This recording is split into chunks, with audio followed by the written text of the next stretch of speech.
simplifie, si possible, cosinus de alpha plus pi sur 2. Voilà. Ça, j'aimerais bien que tu me le simplifies. Bon, là, je te demande à froid. Alors, un petit rappel, hein, donc là, comme d'hab, nos petites étapes.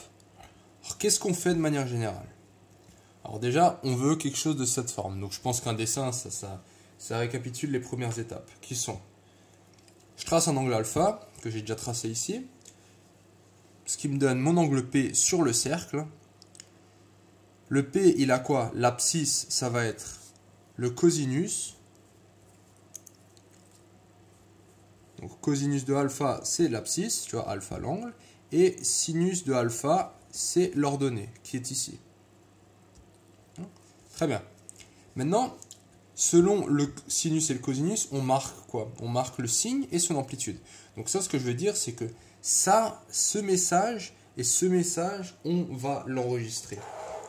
On va l'enregistrer parce que ce sera, dès qu'on observe soit ces distances, soit, donc surtout ces distances en fait, et une fois qu'on observe ces distances, il faut encore qu'on capte les signes. Et ce sont vraiment grâce à ces deux distances qu'on va simplifier nos calculs. Donc là, je les mets en rouge et en vert. Rouge pour le cosinus, vert pour le sinus. Donc je rappelle cosinus et le sinus. Très bien. Maintenant, trace ton angle. Donc on va le faire. Ici, j'ai un angle alpha plus pi sur 2. Donc alpha, il est tracé. Plus, donc je vais le mettre à la suite. Quand c'est plus, je vais dans quel sens? Trigonométrique. Donc ça, c'est le sens positif. Pi sur 2. C'est quoi pi sur 2? Ben, qu'est-ce qu'on sait? On sait 2pi, c'est un tour. Pi, c'est un demi-tour. Donc là, j'ai la moitié d'un demi-tour. La moitié d'un demi-tour, ça fait un quart de tour. Un quart de tour, maintenant, si on parlait en angle, on serait à 90 degrés. Donc j'aurais un triangle rectangle, par exemple. Donc je vais tracer mon angle de 90 degrés à partir d'ici. Donc ce que je vais faire, hein, je prends une équerre. Donc là, je prends ça. Donc, je suis ici. On est ici. Et là, je pars où alors? Je pars à peu près là.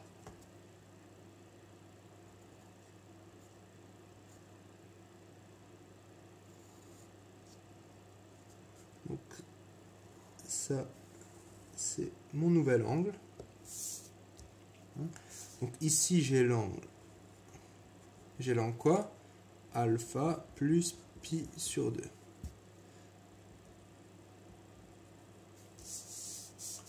là, j'anticipe déjà l'étape d'après, mais c'est tellement un réflexe que voilà. Donc c'est quoi? Je trace et après, tout de suite, je projette selon mes intérêts. Donc ça, je le mets entre parenthèses. Donc tout de suite direct, bah, tu vas faire quoi? Donc là j'ai mon P, donc je vais appeler ça P1. Donc ça c'est P1, point 1. C'est cosinus. Pardon. Alors attention. Non. Pas que je te dise de bêtises. P1 va avoir maintenant une abscisse ici. Cette abscisse sera égale à quoi? Bah, cosinus de l'angle alpha plus pi sur 2. Que j'ai projeté ici.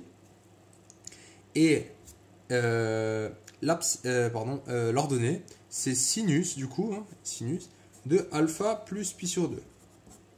Donc là, on projette avec l'intérêt. Donc ça nous donne, ça va faire quoi? Le P de x, donc cos angle, alpha, sin alpha.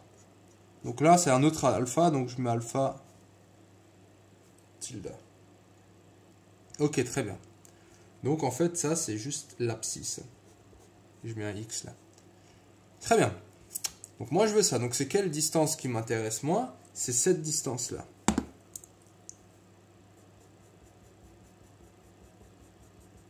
On est bon? Et maintenant, qu'est-ce que je te demande? On va comparer avec nos deux distances de base que j'ai enregistrées. Alors, avec le sinus et le cosinus. La vidéo d'avant, on faisait que de comparer les cosinus avec les cosinus. D'accord? Regarde.